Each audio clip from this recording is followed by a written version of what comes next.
Welcome to the Know and Go series.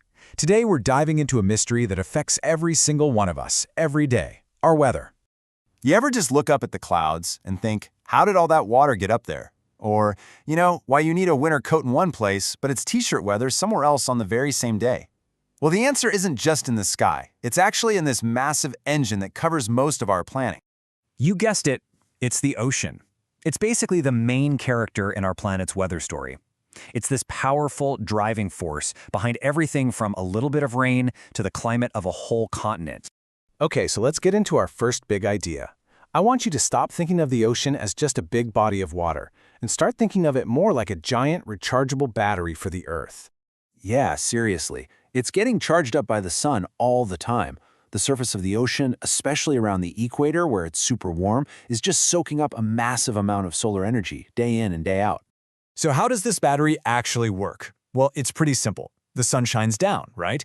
And while the land heats up, the ocean is way better at absorbing all that energy. But here's the really cool part. Land cools down really fast when the sun goes down. But the ocean, it holds on to that heat. That massive heat storage is honestly a huge reason our planet is warm enough for us to live here at all. Okay, so the ocean is a giant battery, got it. But what good is a battery if it just holds on to all its power in one place? How does that energy get to the rest of the world? Well, it turns out the ocean has its own amazing, built-in global delivery system. You probably remember this one from science class, right? It's the water cycle. The sun heats up the ocean, that water turns into vapor, and it rises up into the air. This warm, wet air then gets carried by winds for maybe thousands of miles before it finally cools down, forms clouds, and falls as rain, giving fresh water to places that are way, way inland. Just let that sink in for a second. That glass of water you might be drinking, the rain that helps our food grow, pretty much all of it started its journey in the ocean. But it's not just water that the ocean delivers.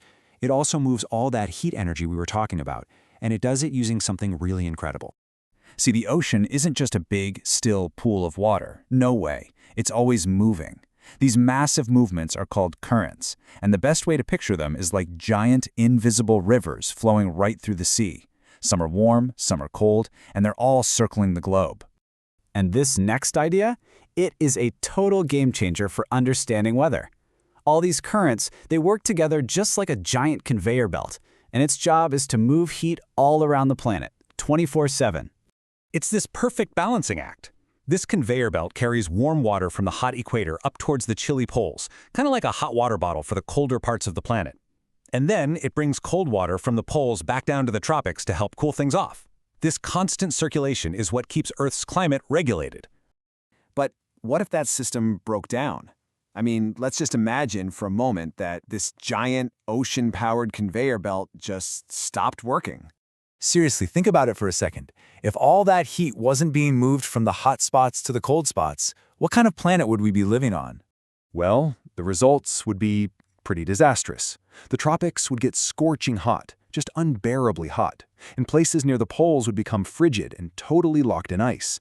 The temperature swings would be insane, and huge parts of our world where millions of people live would become completely uninhabitable.